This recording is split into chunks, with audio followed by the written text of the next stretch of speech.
Dire de la protection sociale qu'elle est placebo d'une politique économique, c'est dire qu'on a une politique de protection sociale en l'absence de politique de développement économique.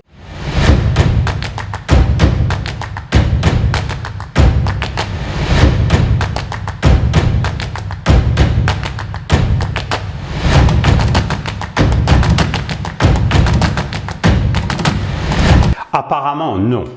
La protection sociale représente 33% du PIB. Les prélèvements obligatoires sont à hauteur de 47-48%.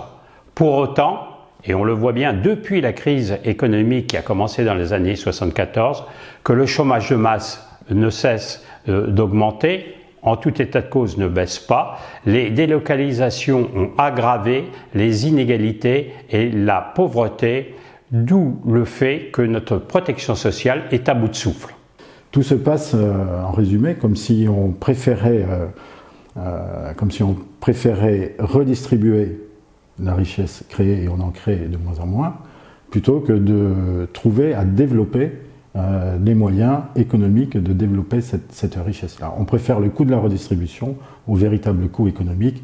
Ça peut s'illustrer par les diverses aides à l'emploi, plutôt que se poser la question et trouver les moyens de sortir de l'austérité salariale. Ça s'exprime aussi par cette réputée préférence pour le chômage plutôt que la préférence pour l'emploi. Aujourd'hui, notre économie est complètement socialisée. Preuve en est, c'est lorsque l'inflation recommence à apparaître, eh bien, le gouvernement ouvre le carnet de chèques au profit des populations les plus défavorisées. La question qui se pose est la suivante. Est-ce que la protection sociale a une vocation économique? Oui, bien sûr, on l'a vu à travers la crise sanitaire. C'est le fameux « quoi qu'il en coûte ». Pour autant, cette situation ne peut pas perdurer.